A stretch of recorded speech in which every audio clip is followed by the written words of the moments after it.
Hi there everyone, I'm Jerry and was just sent this outdoor patio heater.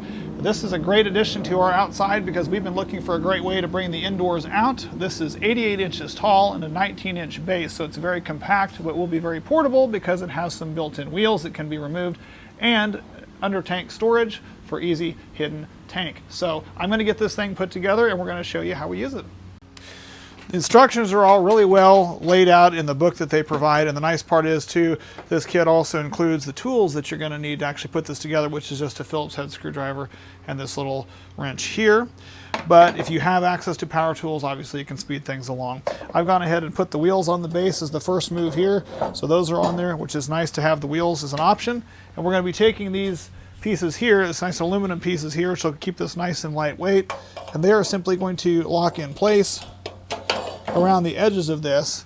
We're going to put all four of those in and tighten it in, and then we're going to get this piece put on right here. It's going to lock in place and tighten that down.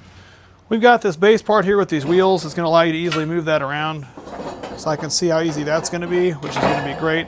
We've gone ahead and installed this piece in here, so that's going to help hold our tank. One of the nice features that this has is the ability, if it happens to fall over, it shuts itself off, so that's a really nice feature that that has, which I really like. And then I'm going to go ahead and get these pieces put on. This is a tall heater. May end up having to take this one outside.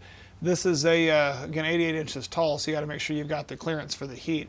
This has got a screwdriver here. We're going to keep work on this. This has got the flame arrestor here at the top. We're getting that put on. The only thing that's going to go on top of this is just the heat deflector that's going to deflect it back down. And then we're going to insert that beautiful glass tube that it came with in the middle, and we should be nearing completion. Came packaged really well. It's got this beautiful glass tube that's going to trap that flame as it travels through there, giving this a beautiful display. We're going to simply insert this up into there, and then resting this down onto here, we'll get it positioned into place. These little protective grates go on here really easy. They've got these little hooks on the back that line directly up with the little hooks, little hook holes there, and we're just going to line those up on there. There's actually 6 of them.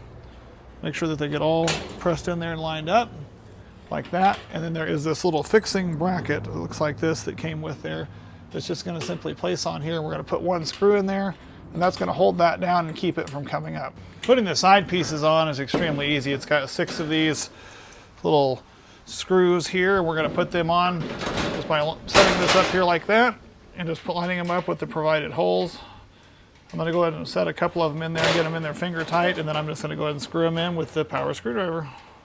So I've got the gas installed here. Simple turn operation, turned on the gas. This was easy to switch to pilot light. Went ahead and used this little igniter to start it. Had the pilot light. Now right here I've got it set on low. And obviously you can crank this all the way up. It's 48,000 BTUs, so this thing can crank all the way up. And it's got a beautiful display. You can immediately feel it start putting off a little bit of heat, and of course it's going to hit this reflector. It's going to provide a nice, evenly distributed heat. I'm going to get the door put on here, and then we'll get the kids out here and see what they think. There is a built-in feature, which is nice to have, that if this happens to tip over, for example, a pet knocks it over, a kid runs into it, or a strong gust of wind, and happens to knock this over 45 degrees, it will automatically shut off. That's a great feature to have. So what do you think, bud? It's good. Is it pretty cool? Yeah. I think it's really nice, and it puts off a nice even heat, which is really great, so it can provide 360-degree heat, so it's going to be good for us. And the fact that it is nice and protected, if it happens to tilt a little bit, it's going to automatically shut itself off, which is great, especially if you've got little fur babies like this, which is going to be really nice. It does have this nice protective grate on the side, kind of keep your fingers from getting in there, which is good as well. But even though this is not hot to the touch, it is putting off a lot of really nice heat in the room. With that reflector up top, it's just letting everything just cascade down and adds a great piece of ambiance for our deck. Once you're kind of done wanting to wrap up for the day, it is nice that they did send this protective cover. Now you don't just want to go throwing it on there right away. You can easily access the valve down here. You're going to turn this down, turn it off, and then you're going to let it sit and cool down. But after that's cooled down, you then get this nice protective weather cover that goes over the whole thing, and it will keep it nice and protected from rain, snow, and that kind of thing if you did have this on an outside deck. But really great. Really appreciate you guys sending us this heater.